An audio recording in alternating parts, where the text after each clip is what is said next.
Bem, antes de mais nada, muito boa tarde a todos. É com imenso prazer que eu estou aqui para demonstrar um pouquinho da minha prática em termos de ensino, utilizando a imagem. Tá saindo som direitinho? Tá, né? E queria agradecer. Tá baixo? Tá baixo? Se sem microfone, tá melhor? Pronto? Melhorou? Ok. Então, antes de mais nada, mais uma vez, boa tarde a todos. Eu queria agradecer principalmente ao professor Ezequiel pelo convite para a participação desse evento e reiterar, né, a minha atividade dentro do fomento ao conhecimento cada vez maior dessa disciplina de histologia, com base na aplicação de imagens. E, de fato, antes de tudo, também, eu devo me apresentar melhor, sou professor adjunto do programa de histologia do Instituto de Ciências Biomédicas, da Universidade Federal do Rio de Janeiro, e trabalho com histologia e embriologia, são duas disciplinas do ciclo básico de toda a área biomédica, né, da área biomédica de modo geral, e que trabalha essencialmente com a utilização de imagens, né, o ensino de histologia e também de embriologia são altamente dependentes da interpretação, né, de aspectos relacionados à estrutura de células e de tecidos e também de momentos do desenvolvimento de um indivíduo, né, de um ser humano, né, primeiramente passando pela fase de embrião e depois, então, tornando-se feto. É o objetivo do estudo da embriologia, assim como a histologia também é uma disciplina acompanhante. E, essencialmente, eu dou aula para cursos de odontologia e de medicina. São os meus cursos com os quais eu estou principalmente envolvido, embora outros cursos de área biomédica, como enfermagem, nutrição, fisioterapia, fonoaudiologia, biologia, né, sejam também participantes, ou pelo menos tenham histologia e embriologia no seu currículo. E eu tenho um envolvimento muito grande na parte do ensino e que me leva cada vez mais a procurar o aprimoramento no ensino com base na imagem. Então, tendo essa intenção principal, eu queria mostrar para vocês um pouquinho do que eu faço, do que normalmente nós, professores de histologia, procuramos fazer dentro do ensino, da prática de ensino de histologia. E essa primeira imagem que a gente está vendo aqui, não a imagem anterior, são três imagens de cortes histológicos, ou seja, são preparados histológicos à base de tecidos obtidos de animais de laboratório, principalmente, ou então de biópsias obtidas a partir de cirurgia em hospitais. E a histologia, aliás, talvez tenha faltado, porque quando a gente começa a falar, a gente acaba esquecendo de certas coisas fundamentais, mas se eu já falei, eu falo de novo até, a histologia estuda essencialmente a estrutura das células e dos tecidos compostos por essas células. E para que a gente estude a estrutura desses tecidos que formam os vários órgãos e, por sua vez, os sistemas do corpo, é necessário que se faça uma preparação com base na utilização de substâncias químicas que preparam os tecidos ou os órgãos obtidos desses animais de laboratório, previamente criados para isso, né? Onde então são feitos cortes muito finos em aparelhos especializados. Esses cortes são, como se diz, processados por várias substâncias químicas e finalmente incluídos num material semelhante a uma cera, que é a parafina, onde são feitos blocos contendo os tecidos e órgãos devidamente preparados para serem cortados em finíssimas fatias e colocados em lâminas de vidro para que possam ser olhados em microscópios ópticos ou microscópios de luz, né? E para a visualização dos tecidos, né, se faz também a utilização de substâncias que nós chamamos de corantes. Esses corantes são misturados entre si e formam o que a gente chama, por sua vez, de colorações. As colorações pigmentações vão dar diferentes tonalidades aos tecidos, de modo que as células componentes desses tecidos possam ser evidenciadas de maneira adequada durante o seu estudo. E os alunos que cursam a disciplina de histologia, eles normalmente têm que analisar vários preparados histológicos como esses. Vocês, como curiosidade, vocês estão vendo cortes de pele, né, de pele humana, né? E os alunos, eles são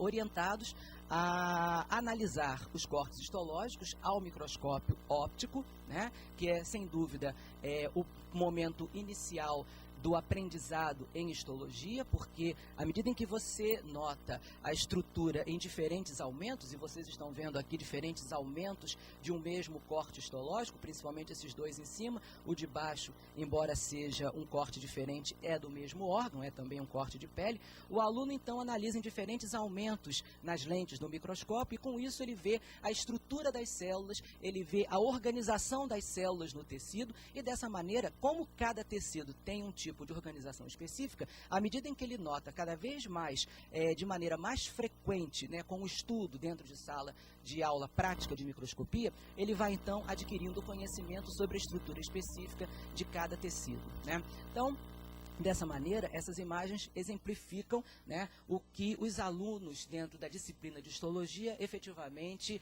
têm que fazer para o aprendizado.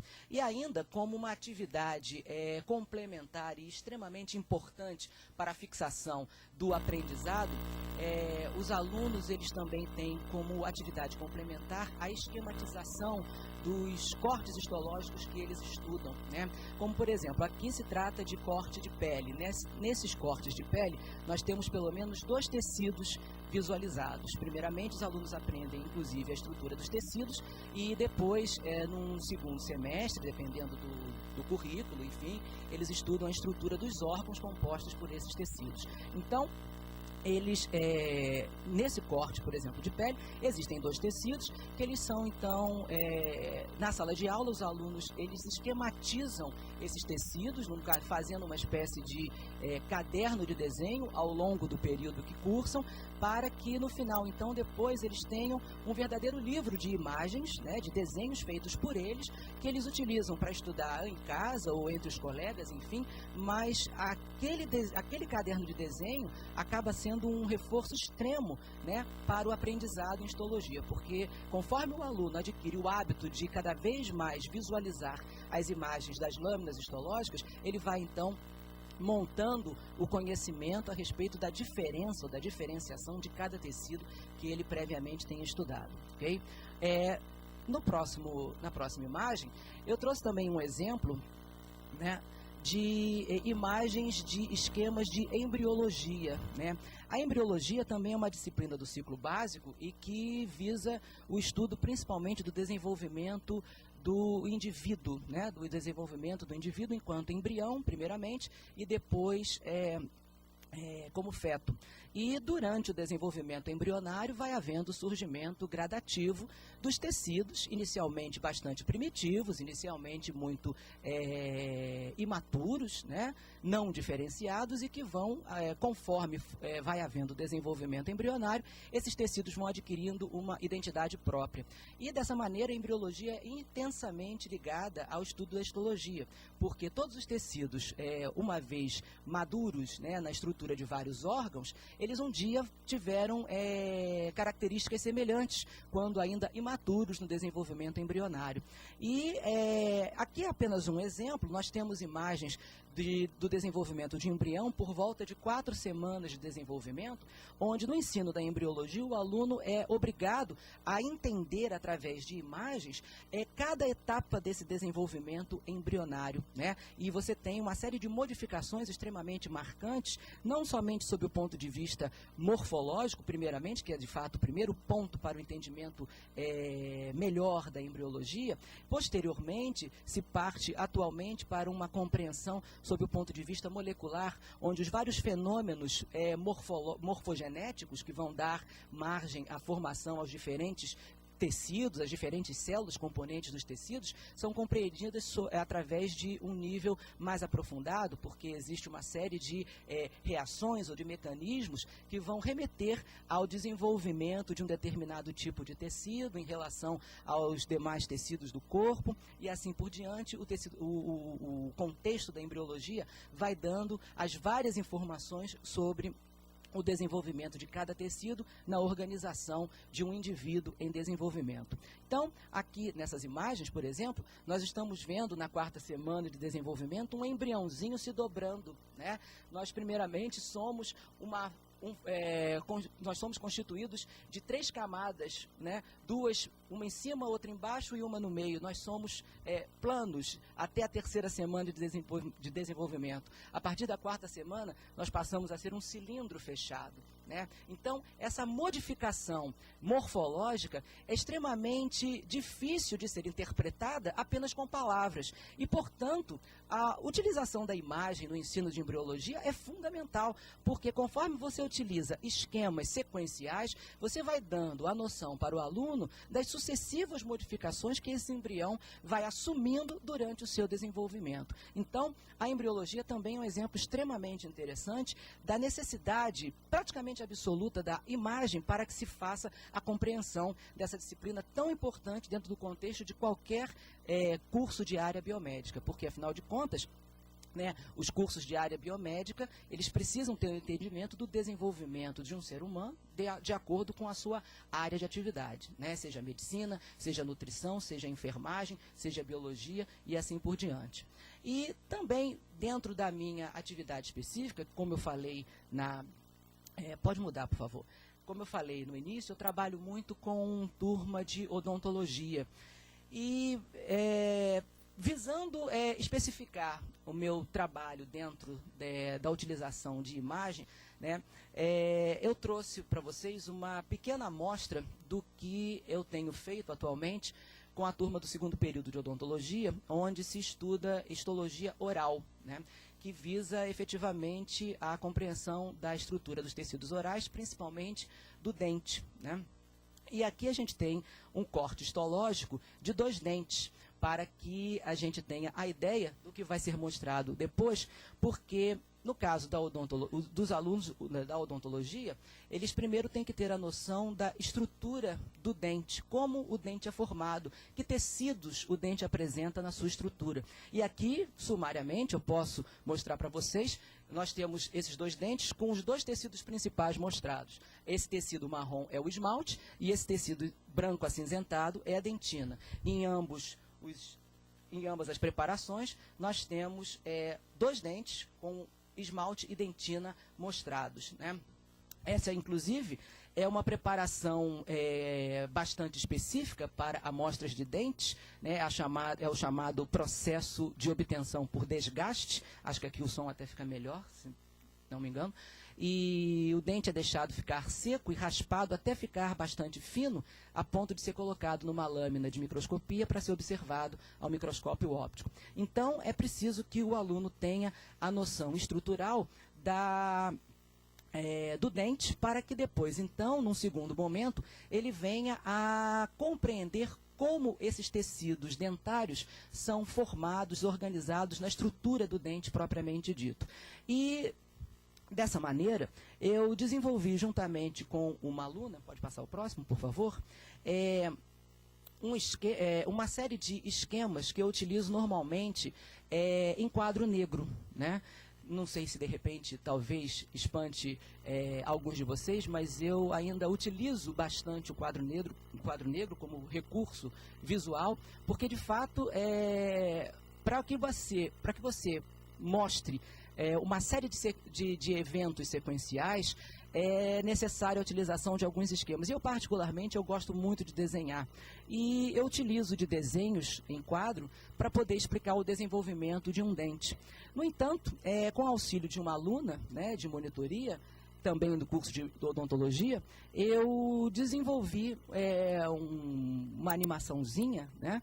Coisa muito simples, mas que essa animação foi baseada nos desenhos que eu faço em sala de aula. E eu pedi que ela montasse justamente uma sequência de imagens que mostrasse o desenvolvimento dentário, né?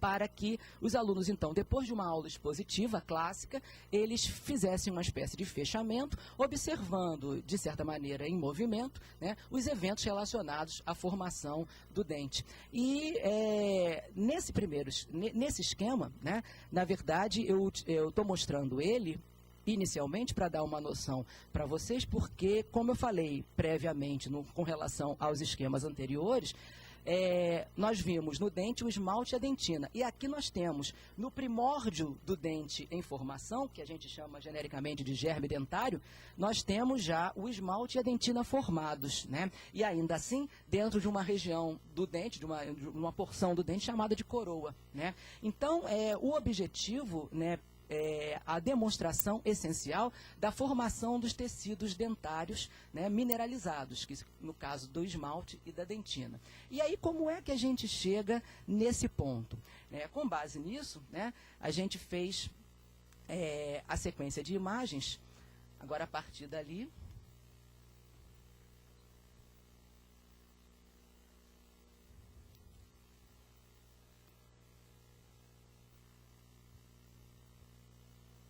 agora é com a animação.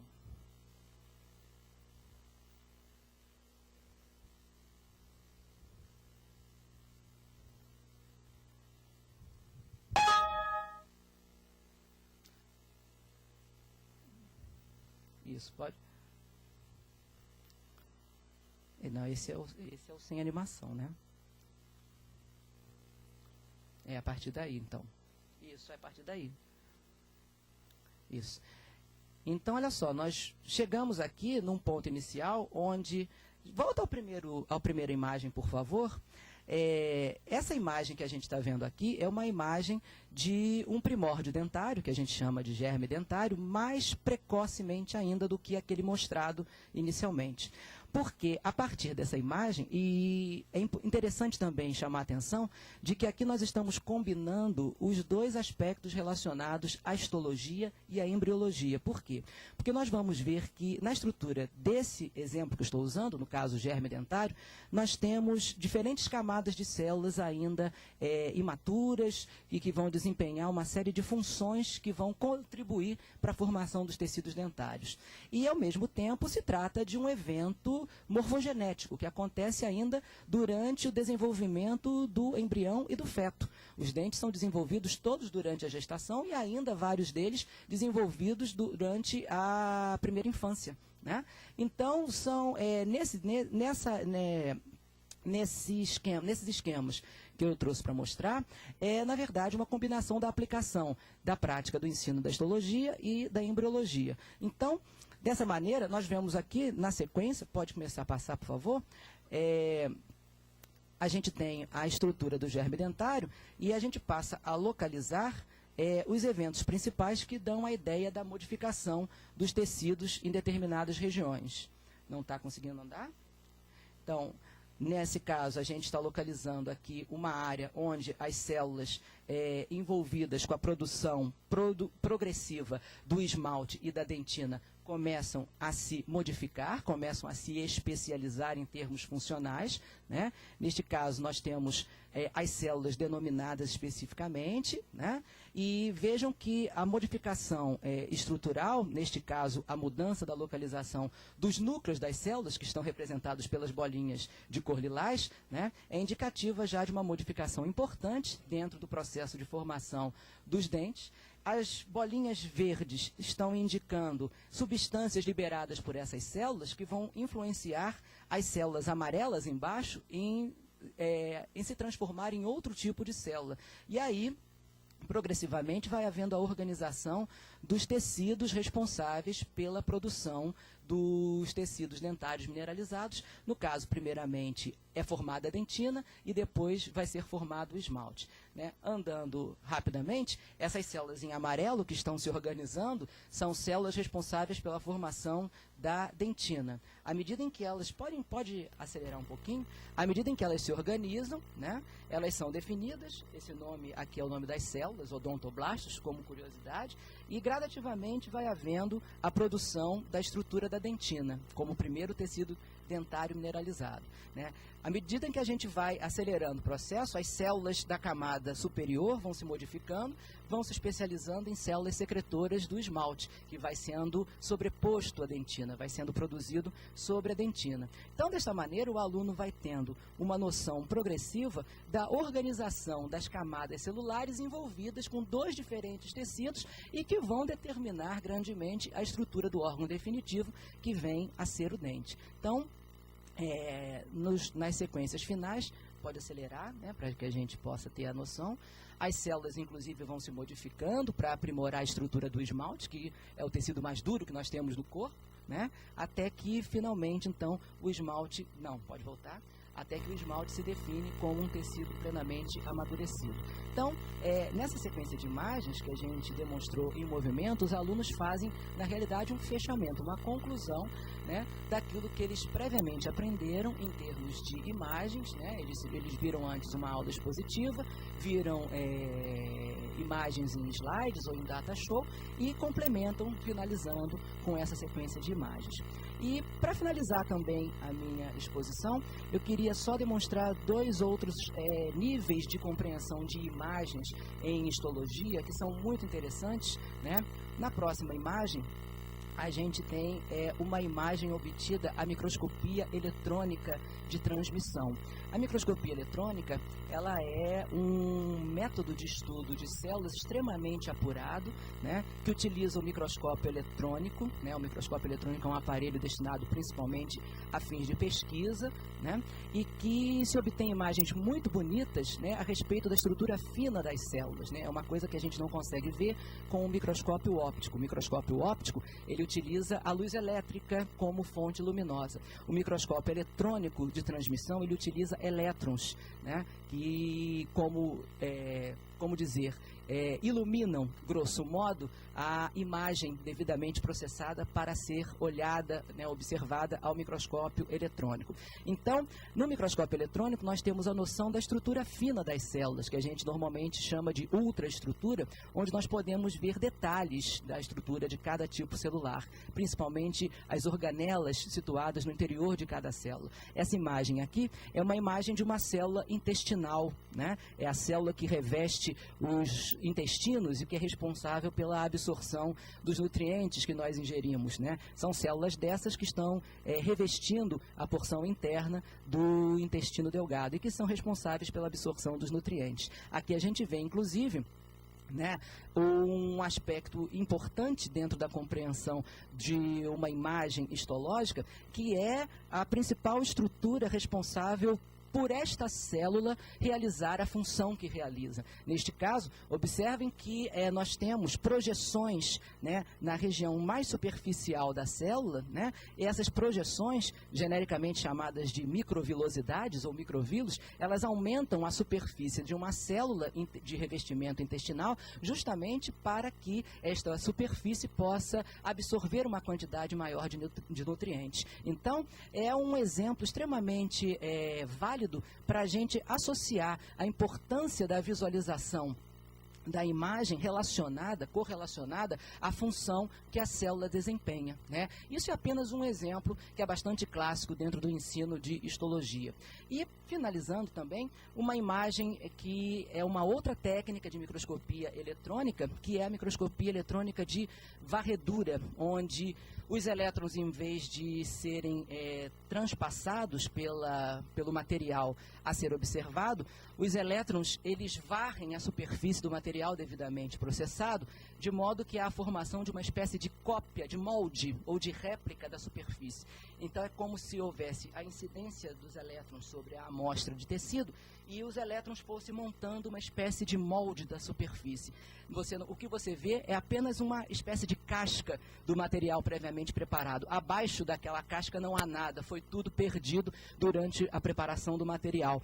Então, as imagens obtidas à microscopia eletrônica de varredura, né, e o nome é bastante coerente, porque os elétrons varrem a superfície do material a ser observado, justamente com o intuito de mostrar a superfície de determinadas estruturas, das células ou de outras estruturas necessariamente observadas à microscopia eletrônica.